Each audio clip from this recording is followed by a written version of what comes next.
A few weeks ago, or like a couple months ago, I did an episode for this podcast about not getting your hopes up.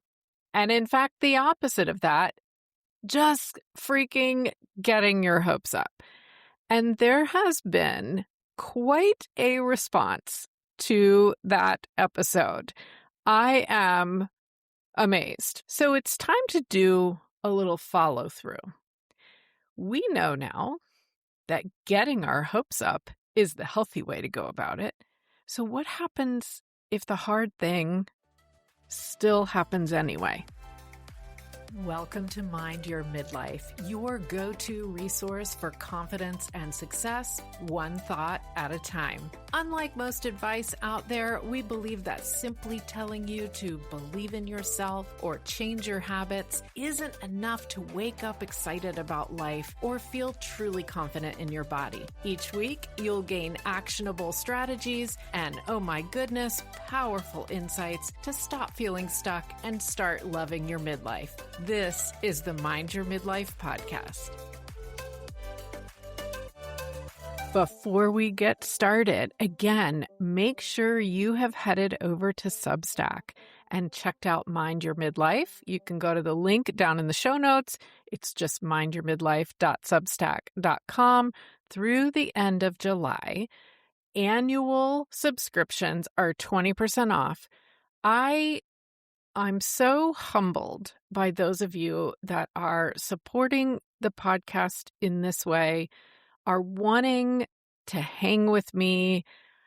As I'm recording this, I'm also putting up my latest walk and talk on Substack, which is me giving you my sort of unfiltered, unedited thoughts on issues from midlife and coaching that come up.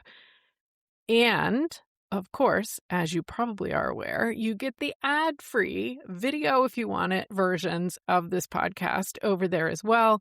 And as we grow, there'll be more. Tell me what you want. Tell me what you would love. In fact, I think I'll open a chat about that, and I'll do it. So I'll see you over there, mindyourmidlife.substack.com. Now, back to getting our hopes up. So the episode that I'm referring to is episode 86. And I'm going to put that link in the show notes, of course. So you might, if you didn't listen to that one, you might want to pause here, save this episode, listen to that one, and come back.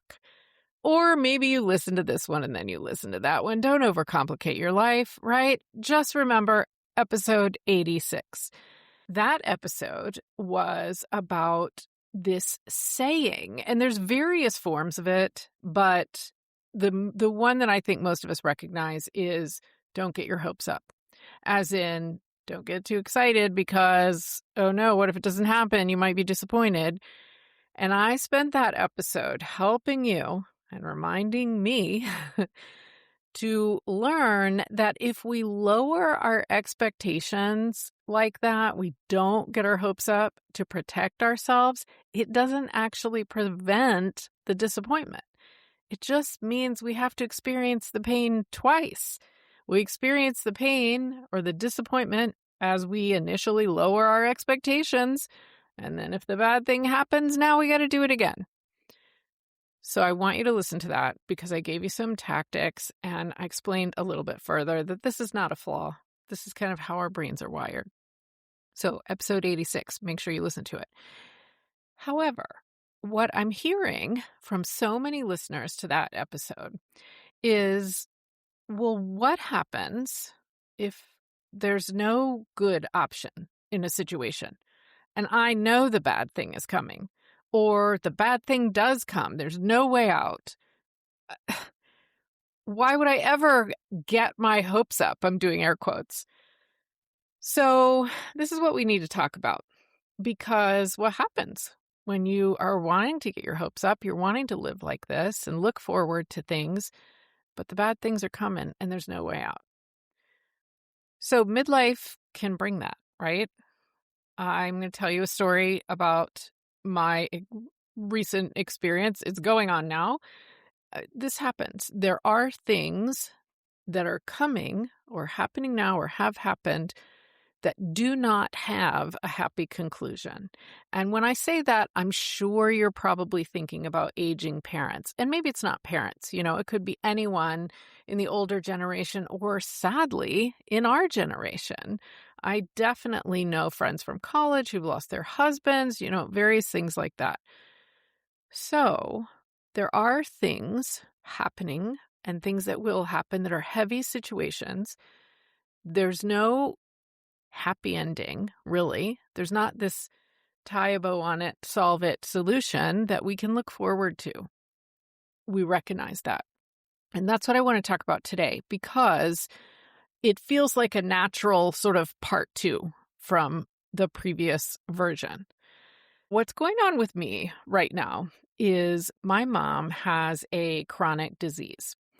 And we've known about this for, I'm thinking for, it could be 10 years. It's somewhere between 5 and 10 years that we've known about this. And it's one of those things where we know that the bad stuff is coming, right? We know that, things are going to be breaking down. She's not going to be able to do this and that as well. It's all going to happen over time. And we, with treatments for something like this, are simply trying to head off all of these negative symptoms and these issues. And so she had action things that she needed to do, and there was medication and all of this. And diseases like this one tend to sort of leap ahead sometimes. This one is Parkinson's, but they tend to sort of leap ahead and everything gets worse. And then we go okay and steady for a while, and then they leap ahead. And so over the past really 3 years in particular, it has been very hard, because my sister and I have talked about this a few times. We're grieving her while she's here, because she's not the same person that she was. And that can happen when you're dealing with other things like Alzheimer's and dementia. It can happen when you're dealing with cancer. It can happen when you're dealing with any type of thing. It doesn't have to be just Parkinson's that I'm talking about. There are a lot of things that can come up as we age that are hard for the person, obviously, and hard for those of us in this stage of life where we're the helpers, we're the support. We are doing everything we can. So I'm taking care of all of her finances. We together, my sister and I, and to be honest, mostly her, we had to sell her house. She is in a fantastic, fantastic place that we're super happy with, and really needs constant care. And so that's hard stuff. And I don't get to just pick up the phone and just call my mom and talk to her. That's just not a thing anymore that is available to me. And that's been an ongoing grieving process to get through that. And I'm sure that you either have gone through something similar or you know someone who has. These are things that happen to us in this stage of life, right? This is real. I'm not making any of that up. That is real. And I'm, in fact, glossing over many hard things that have happened, because I'm not going to share everything, of course, that's personal, but also because you get it. You get it. And there's a temptation in a situation like this to sort of fall back into the complaining and pessimistic trap. And sometimes a little venting is a good thing. I've done it. I'm sure my sister has done it. Sometimes you just need to let off steam. You need to complain. You need to vent. We have had issues with things that we've had to deal with, and it's hard. However, if we fall into that trap and we stay there all the time, it simply makes everything harder. So I know that it's really important that I be careful of my mindset about this. Now, here's a tricky piece. I'm a praying person. So what am I praying for? Right? In a situation where there's no solution, what am I praying for? That's another tricky thing. I'm trying to figure it out. So I've redefined what getting my hopes up actually means with a problem that is not solvable. And what I learned is that hope is, I'm going to call it scalable.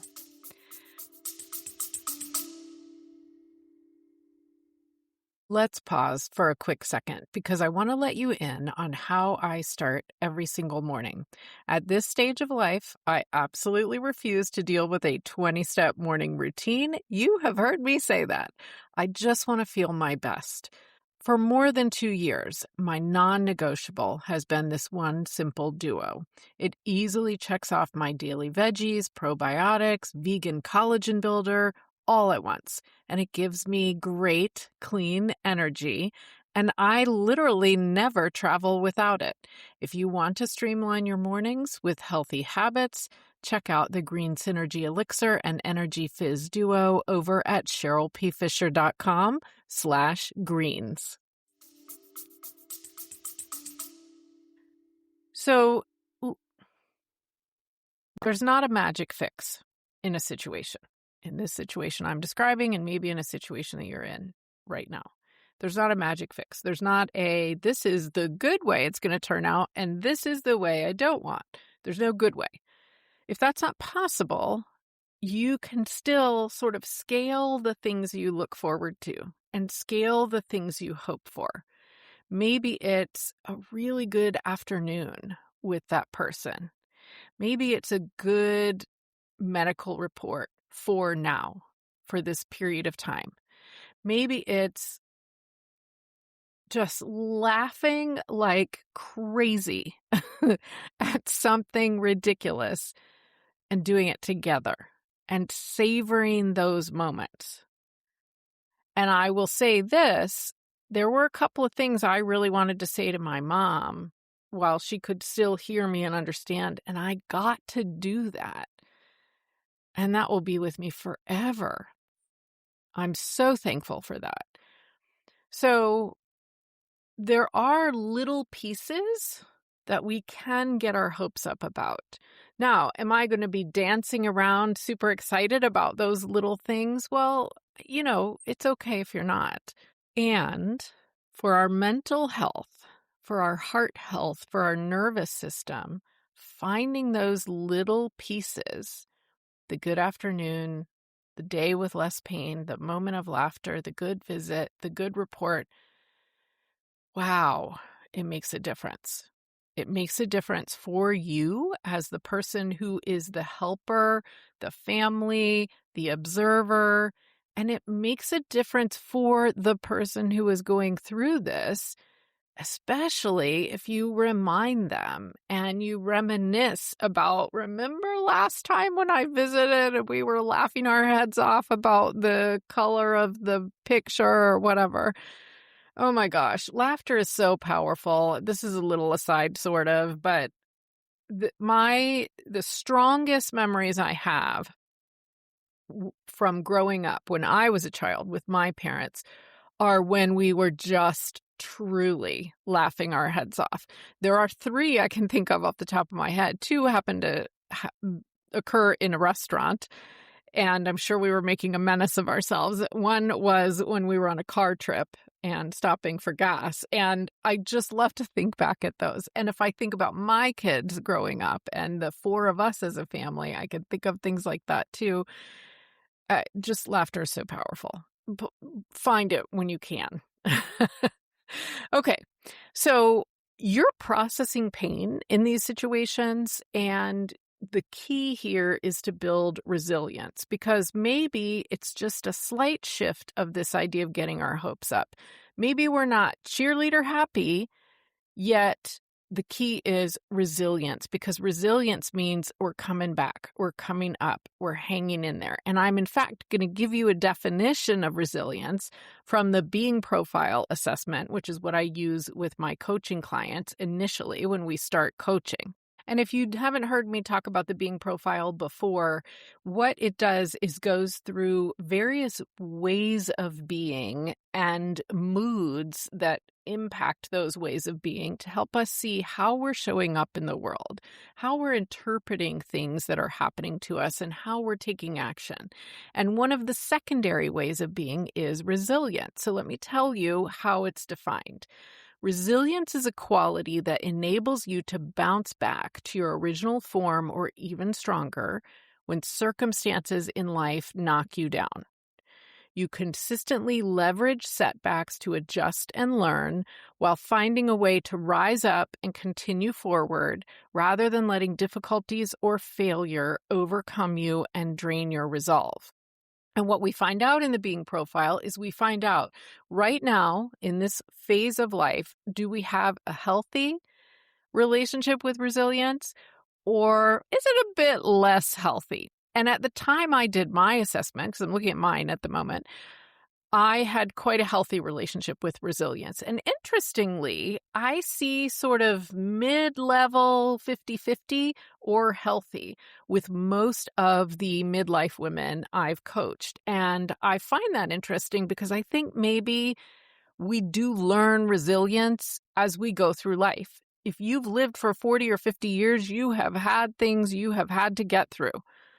Nobody's life is just surfing on a big wave all the time, right? We've had to resilient ourselves, I know that's not a word, through things. And yet, some of us, of course, have a little bit of a healthier relationship with resilience than others. And what it means to have a healthy relationship with resilience is that you can consistently face difficult circumstances without breaking, with elasticity, you might say, like Elastigirl. You trust your ability to endure hardship. Others might see that you have patience, strength of character, capacity to manage pain, discomfort, difficulties, challenging emotions, and people may feel encouraged by you and your presence when things are tough. Now, the opposite of that, the less healthy side of a relationship with resilience might look like feeling defeated, distressed, broken by life-changing circumstances or events, maybe avoiding uncertainty, avoiding change, avoiding challenging life experiences. Maybe people would describe you as kind of acting the victim a little bit, or possibly you might go in the other direction and be very rigid, which means you can be fragile. You might take unnecessary punishment and numb yourself to the pain.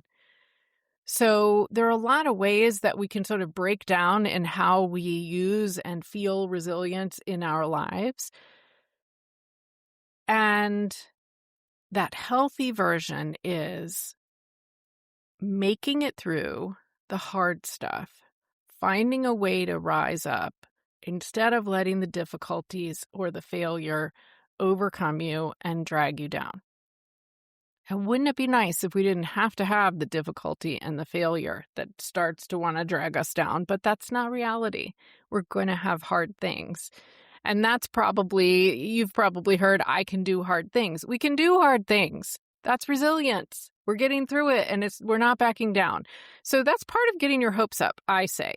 When there are disappointments that aren't solvable, getting through them, holding on to yourself, staying yourself, not letting it beat you down, not letting it force you to end up cuddled in your Snuggie on the couch and afraid to go out in the world and just defeated, that's resilience.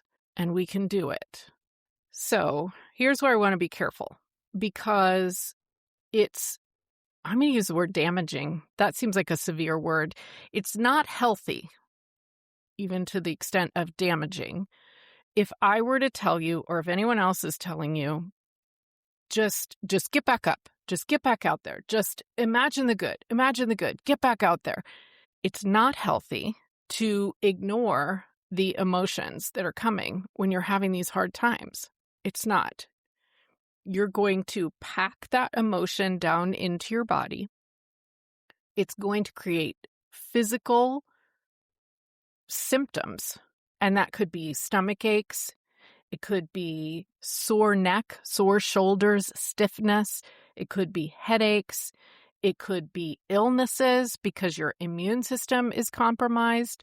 It could be that your nervous system is constantly in the sympathetic state, meaning riled up. You're not digesting your food properly, so there could be indigestion. There's so many physical things that happen to us that are coming from this emotions that we don't process and we shove down and we ignore because they're not going anywhere if we ignore them. Ignoring them doesn't help. That's probably true in a lot of cases. Ignoring things doesn't help, right? They're still there. So the first thing that I want to really make sure that you feel you have permission to do and you have encouragement to do is to feel the feelings. And if I'm being fully transparent, this was the hard part for me because if you're familiar with the Enneagram, I'm an Enneagram 7. I don't love to feel the negative feelings. I don't love to feel the feelings that bring me down. However, feeling them is how we get through them. So you may have anger about this situation. You may have anger about how it has been handled in various things. You may have sadness about the situation. You may have frustration about the reality of this and what's going to happen and the fact that maybe you feel powerless. So many things. These are valid feelings. And I really encourage you to put an emotion word to those feelings. If you grabbed my story cycle resource that I have talked about many times, you have a wheel of emotions. If you haven't, go find that in the show notes. But put a word to it. And then I want you to, when it comes up, when you're particularly feeling frustrated, you're particularly feeling sad, let it happen. And that could look like a lot of things, right? It's okay to cry. It's okay to stomp around the house. It's okay to go outside and stomp around the block. It's okay to scream into a pillow. This is what my mom taught me to do when I was like 6 and I had a terrible temper and I had trouble figuring out how to get it out of me. And so she taught me to go into my room and scream into a pillow. And it helped. Simple things. Maybe it'll help you now. These are valid feelings. Another thing that helps is tapping. And you can find, I've done 1 or 2 episodes on tapping. But at the very tiny bit, if you take the karate chop point on your hand, meaning the outside of your palm, and I use like 4 fingers on my other hand and I just tap. And if you're seeing the video, you can see what I'm doing, but I just tap on that point. Even if that's all you do while you're feeling these feelings, it will help. This is an acupressure thing. It will help. You could do a full tapping practice and that will help more. We gotta let the emotion flow through. So that really is the first step. And then we want to start thinking about resilience. So resilience is only the focus once we've allowed ourselves every now and then to have the emotion, to feel the feelings. And sometimes we already feel better. If you've ever had sort of a crying jag, a lot of times we feel better after that. That's not an accident. It's because we got those emotions out and now we're able to process. So resilience isn't about skipping through tulips all the time being happy. And that's not what getting your hopes up is about either.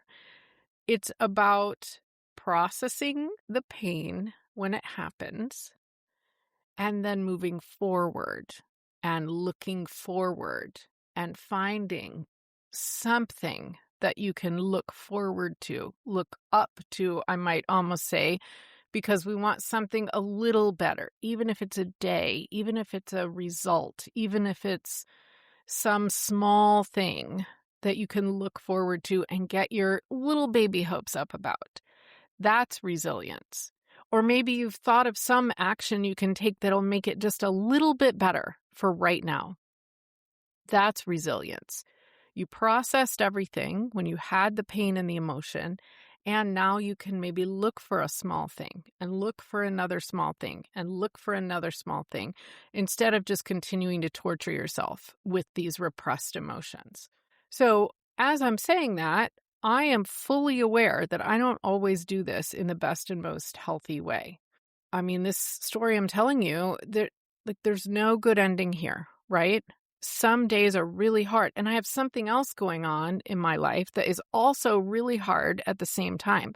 And that's one of the reasons that I have a therapist. Therapists have therapists, coaches have therapists, coaches have coaches. We sometimes need the help of other professionals. And it has helped me to go through this while talking to someone. So if you don't get a handle on, okay, now I'm going to sit and feel my feelings, and then I'm going to look forward and find, it's not, maybe there's a really bad day and you don't want to hear me saying any of that. That's okay. That is okay. Give yourself time, give yourself grace. One of the things you can do if you are kind of remembering these words in your head, but thinking, oh my gosh, she's so ridiculous. That is just so overly simplified. I can't do it right now. This is when keeping a little log or journal of how you're feeling is actually helpful, believe it or not. Because putting things down on paper, and if you must, typing them into your phone or into a Google Doc or something, the paper I think is even better. Putting things down on paper, sometimes that allows you to start that process of letting it flow out as well. So just write down all the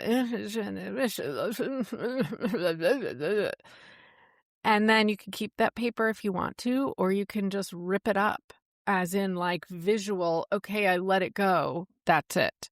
I've been to workshops before where we actually burned that paper. I'm not going to tell you to burn the paper because fire, rip it up, get rid of it. There's a lot of ways. Find a way that works for you to let this flow. It's tapping, it's walking, it's screaming into a pillow, it's writing it down and ripping it up, it's crying. Maybe it's talking to someone and being vulnerable with them. Find a way, because it is still really important to bounce back, to find the resilience, to get your hopes up again and come out of that lowest point. Take tiny steps.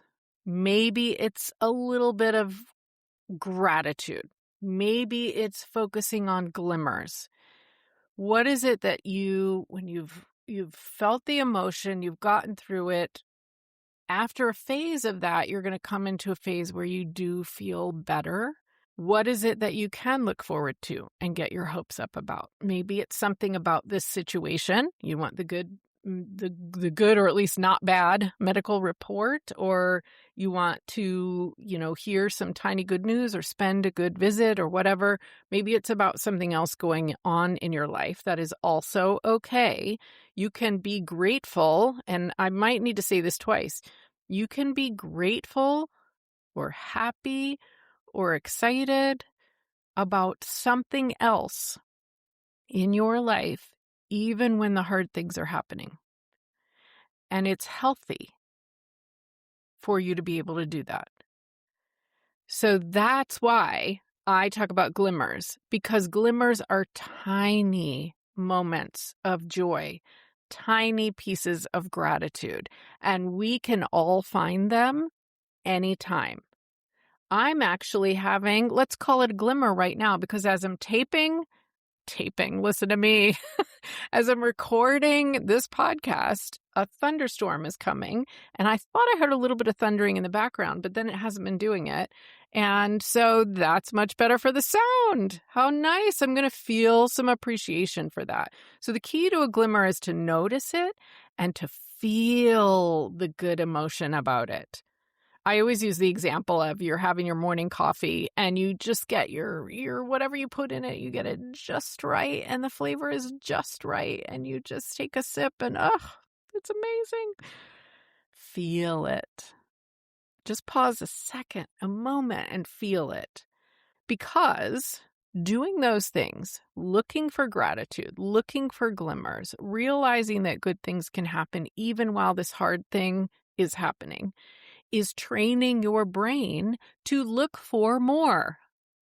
That might even be the most important piece of gratitude and glimmers. It doesn't even matter what you're happy about. It's training your brain to look for things that you can be happy about.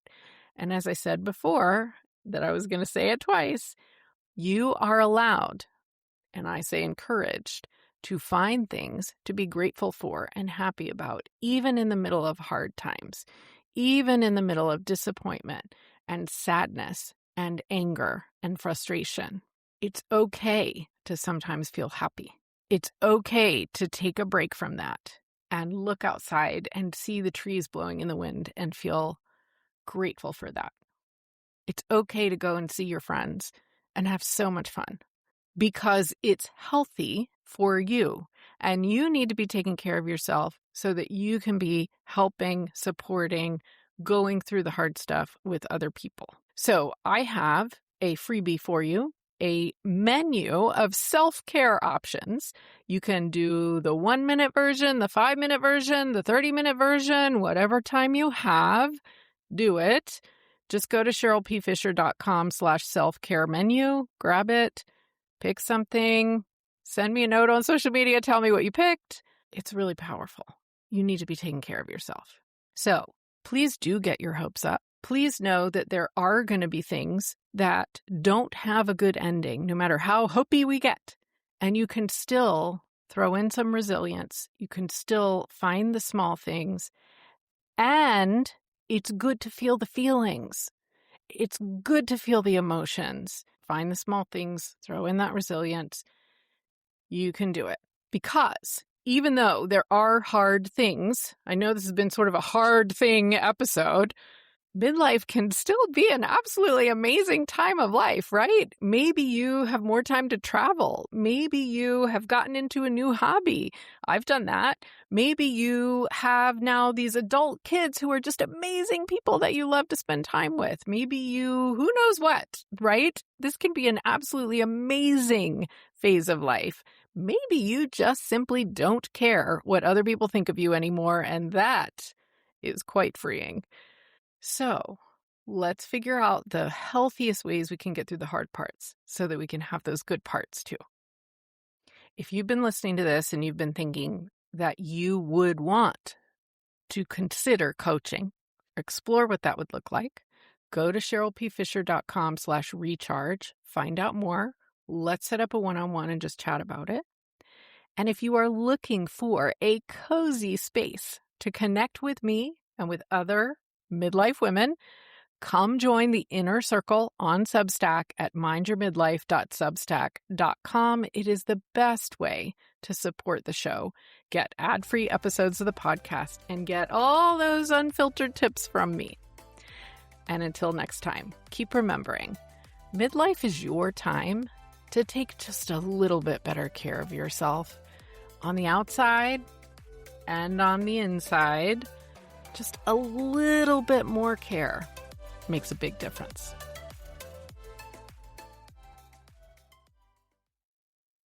I wish I had $1 for every time I talk about how so many things are changing in midlife. The energy shifts, the brain fog, the hormones, oh my goodness. That's why I want to share Vitamin G Pixie Sticks with you. These delicious sugar-free packets deliver glutathione, which is the body's master antioxidant. They were formulated by a naturopathic doctor, and they are an easy way to support immune health, enhance detoxification, and promote healthy aging, basically fueling your body from the inside out. You know, midlife is your time to take just a little bit better care of yourself. So grab yours today at CherylPFisher.com/vitamin G.